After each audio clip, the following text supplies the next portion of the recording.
Salam literasi, jumpa lagi di kanal YouTube The One Minute of Law Studies. Kita lanjutkan pembahasan hukum acara perdata. Kalau kemarin kita sudah membahas tentang jenis-jenis putusan ditinjau dari 3 kategori, maka kali ini kita coba bahas tentang sistematika putusan pengadilan.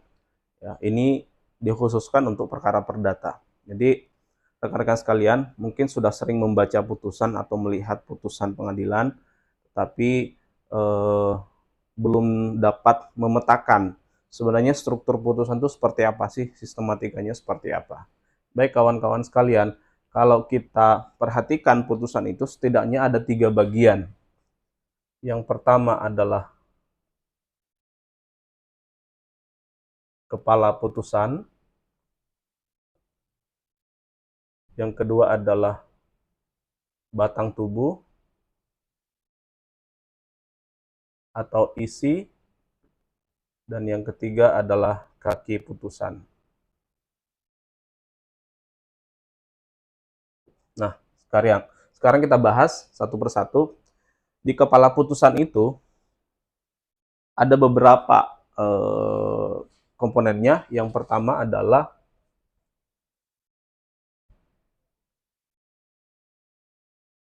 nama dan nomor putusan.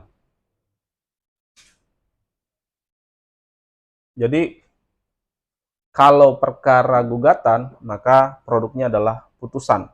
Jadi namanya putusan. Kalau perkaranya volunter atau permohonan, maka produknya adalah penetapan. Lalu ada nomor register perkara. Jadi misalnya 123 garing PDT titik G garing PN titik titik atau PA Mahkamah Syariah titik titik kemudian tahun. Lalu kemudian ada irah-irah. Irah-irahnya apa? Demi keadilan berdasarkan ketuhanan yang Maha Esa. Kalau di pengadilan agama, sebelum irah-irah ini ada Bismillahirrahmanirrahim. Bismillahirrahmanirrahim.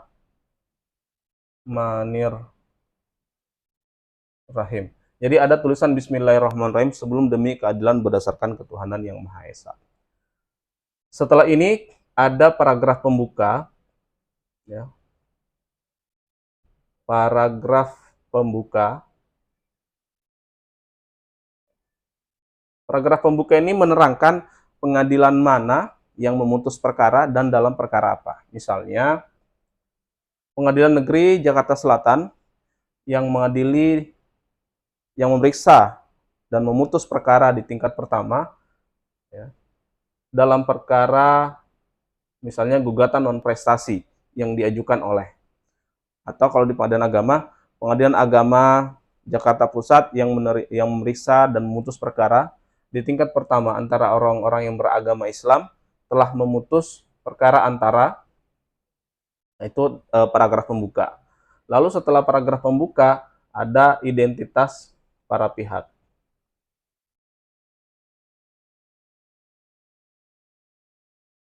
Identitas para pihak ini mencakup pihak-pihak yang ada di perkara. Kalau gugatan itu ada penggugat dan ada tergugat. Kalau permohonan itu hanya ada pemohon. Tetapi pemohon ini bisa lebih dari satu. Pemohon 1, 2, 3, dan seterusnya. Demikian juga penggugat ini bisa lebih dari satu, tergugat juga bisa lebih dari satu. Lalu kemudian kita masuk ke batang tubuh. Jadi setelah kepala putusan ini ada batang tubuh atau isi. Nah, batang tubuh atau isi ini diawali dengan redaksi tentang duduk perkara.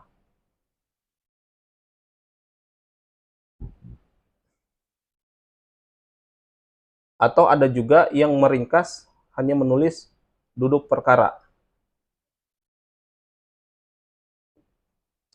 Nah, setelah tentang duduk perkara itu ada uraian tentang pertimbangan hukum.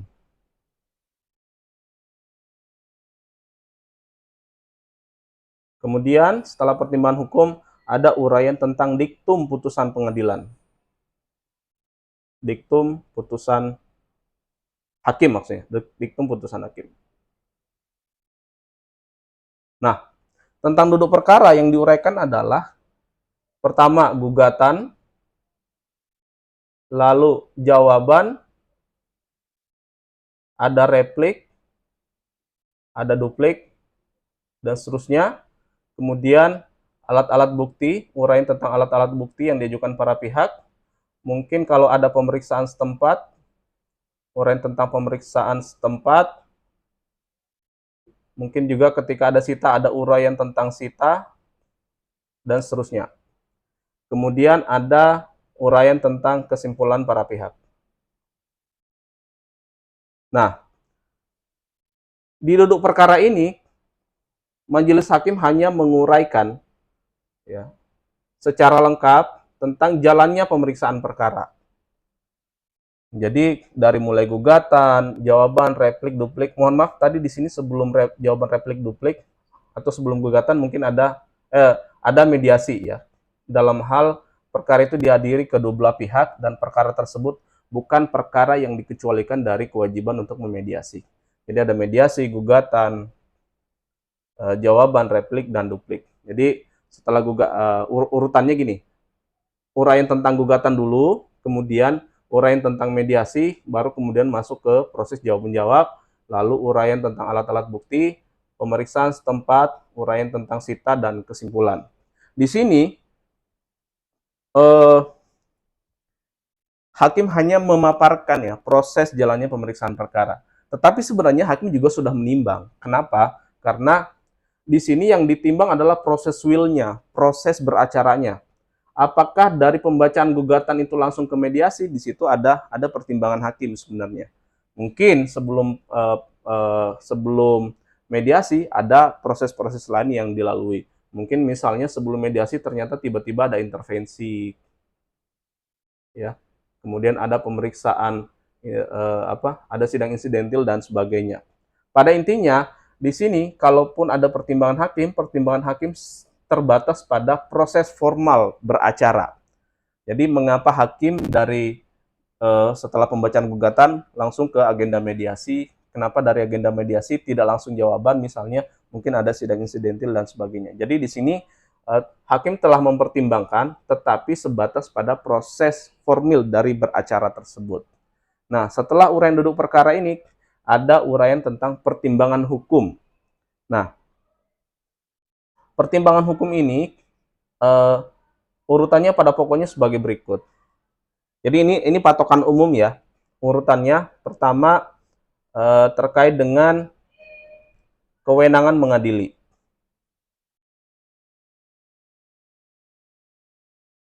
Nah, uraian tentang kewenangan mengadili ini bisa rekan-rekan saksikan di video kami yang khusus membahas tentang kewenangan mengadili, baik kewenangan mengadili absolut maupun relatif. Setelah uraian kewenangan mengadili, dipertimbangkan tentang legal standing pihak berperkara. Jadi legal standing yang dipertimbangkan di sini adalah legal standing penggugat ya. Jadi penggugat dipertimbangkan apakah dia layak untuk duduk sebagai penggugat dalam perkara ini. Lalu kemudian setelah legal standing para pihak, masuk uraian tentang objektum litis. Objektum litis atau objek perkara, pokok perkara. Pokok perkaranya apa sih? Jadi uraiannya biasanya menimbang bahwa penggugat dalam gugatannya mengajukan gugatan yang pada pokoknya meminta hal-hal sebagai berikut. Kemudian tergugat dalam jawabannya menyatakan ABCD, replik, duplik. Nah, kemudian dari proses jawab-menjawab tersebut, hakim mengkonstatir pokok masalah di antara mereka itu apa. Nah, pokok masalah ini adalah hal-hal yang sudah diakui,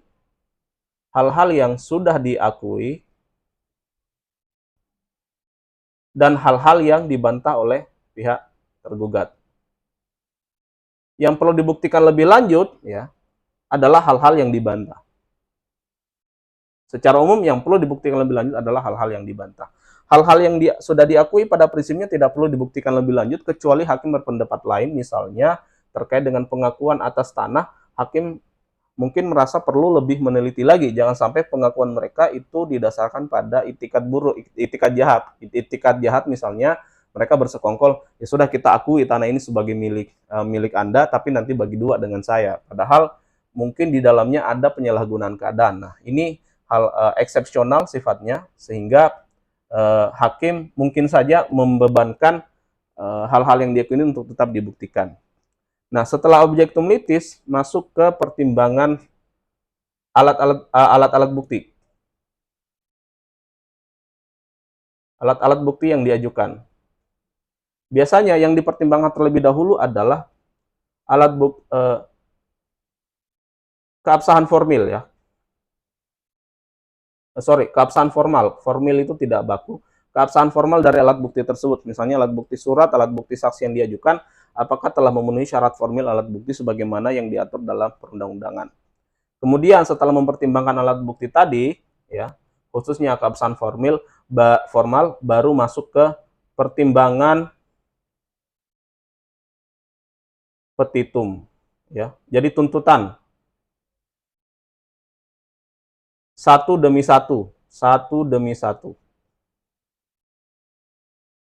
demi satu tuntutan tersebut dipertimbangkan. Mempertimbangkannya ada uraian pertimbangannya pada umumnya seperti ini. Jadi petitumnya apa, ya. Jadi yang diuraikan hakim itu adalah petitumnya apa, lalu alat bukti yang diajukan apa, kemudian pasal atau aturan hukum terkait, atau norma atau asas, lalu pendapat hakim seperti apa. Jadi uraian pertimbangan tentang petitum itu meliputi ya satu persatu, petitumnya apa, lalu alat bukti yang diajukan apa, pasal aturan, norma atau asas yang terkait apa, kemudian pendapat hakim seperti apa, dan kesimpulan untuk petitum tersebut. Ini dibahas satu per satu oleh hakim tadi sampai seluruh petitum itu telah diadili. Ingat di episode sebelumnya, hakim wajib mengadili seluruh bagian gugatan. Salah satu yang dimaksud seluruh bagian gugatan adalah seluruh petitum tersebut harus diadili oleh hakim. Nah, setelah pertimbangan mengenai petitum satu demi satu tadi, ada konklusi hakim. Ya. Konklusi ini dari semua petitum itu, apakah dikabulkan seluruhnya, atau dikabulkan sebagian, atau menolak seluruhnya, atau menyatakan tidak dapat diterima, dan seterusnya. Jadi ada beberapa konklusi, menimbang bahwa berdasar pertimbangan-pertimbangan tersebut di atas, majelis hakim berpendapat bahwa gugatan penggugat telah memenuhi syarat beralasan hukum dan dapat dibuktikan karenanya patut untuk dikabulkan seluruhnya, karenanya patut untuk dikabulkan sebagian dan menolak sebagian lainnya, atau dikabulkan sebagian dan menyatakan sebagian lainnya tidak dapat diterima, dan seterusnya. Nah, setelah konklusi ini, masuklah kita ke bagian diktum putusan hakim. Diktum putusan hakim ini, ya, diawali dengan kata mengadili. Untuk putusan ya, jadi kalau putusan untuk perkara yang sifatnya kontensius, gugatan, maka diawali dengan kata mengadili. Kalau perkara permohonan, diawali dengan kata menetapkan. Nah, kita fokus di sini. Mengadili, satu, misalnya kalau dua-duanya hadir, mengabulkan gugatan penggugat untuk seluruhnya atau untuk sebagian. Yang kedua, menetapkan titik-titik. Ketiga, menghukum titik-titik, dan seterusnya. Membayar biaya, menghukum siapa yang dihukum untuk membayar biaya perkara. Membayar biaya perkara. Nah, ini bagian diktum putusan. Bagian terakhir adalah kaki putusan. Kaki putusan ini diawali dengan redaksi, demikianlah diputuskan dalam rapat permusyawaratan majelis hakim oleh majelis hakim pengadilan negeri apa, atau pengadilan agama apa, atau mahkamah syariah apa, ya, dalam sidang permusyawaratan majelis yang dilaksanakan pada tanggal sekian oleh ini sebagai ketua majelis, hakim anggota 1, hakim anggota 2, putusan mana dibacakan pada hari itu juga dengan dibantu oleh ini sebagai panitera pengganti atau panitera sidang dengan dihadiri oleh para pihak atau dengan dihadiri penggugat di luar hadirnya tergugat atau dengan dihadiri penggugat tanpa hadirnya tergugat dan seterusnya sesuai dengan kehadiran para pihak pada saat pembacaan putusan tadi. Jadi kaki putusan itu ada redaksi penutup ya. Redaksi penutup seperti yang saya jelaskan tadi. Demikian diputuskan dalam sidang permusyawaratan majelis hakim. Kemudian setelah redaksi penutup itu ada tanda tangan majelis ya. Tanda tangan majelis. Lalu kemudian ada uraian tentang biaya perkara. Jadi uraian tentang biaya perkara ini merupakan penerapan prinsip akuntabilitas, transparansi dan akuntabilitas penanganan perkara. Jadi pertanggungjawaban pengadilan terhadap penggunaan panjar biaya perkara yang telah dibayarkan oleh para pihak. Jadi kawan-kawan sekalian, untuk sepintas ini sistematika putusan perdata pada prinsipnya ada 3 bagian, yaitu kepala putusan, batang tubuh atau isi, dan kaki putusan. Nah, bagaimana jika di dalam perkara itu ada intervensi, ada rekonvensi, dan sebagainya? Jika ada intervensi, maka nanti bagiannya ada 3. Pertama, setidaknya ada 2. Pertama, dalam pokok perkara. Yang kedua, uraian dalam intervensi. Baik uraian dalam pokok perkara maupun uraian dalam intervensi, ya, itu sistematikanya sama, ya. Dimulai dari sini tentang, tentang pertimbangan hukum. Jadi tentang pertimbangan hukum itu di sini dimulai dipisah, ya. Dalam pokok perkara, ya, dipaparkan secara lengkap sesuai dengan urutan ini, kemudian dalam intervensi. Nah, demikian juga jika ada konvensi-rekonvensi, dalam konvensi, dalam rekonvensi, hanya saja untuk konvensi dan rekonvensi, itu ada lagi yang bagian ketiga, dalam konvensi dan rekonvensi. Nah, urutan ini sama dengan urutan diktum tadi. Urutan diktum dalam pokok perkara, dalam intervensi. Nah, kalau ada rekonvensinya, dalam pokok perkara, dalam dalam konvensi, dalam rekonvensi, dalam konvensi dan rekonvensi. Jadi seperti itu. Nah, bagaimana lagi kalau ada eksepsi? Ada eksepsi itu nanti untuk pertimbangan hukumnya, ya. Kalau uraiannya, kalau tentang duduk perkara, pokoknya apa adanya, ya, sesuai dengan alur pemeriksaan perkara itu dijelaskan mau dengan tanpa perlu istilahnya, dengan tanpa perlu memusingkan apakah ada eksepsi dan sebagainya. Intinya tentang duduk perkara itu semua dijelaskan sesuai dengan alur pemeriksaan perkara. Nah, untuk pertimbangan hukum, jika ada eksepsi, maka dalam eksepsi dulu, dalam eksepsi, kemudian dalam pokok perkara.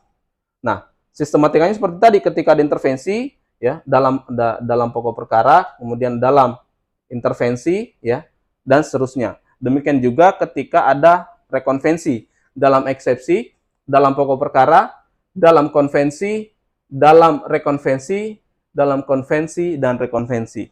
Urutan amarnya juga sama dengan urutan pertimbangan hukum tadi.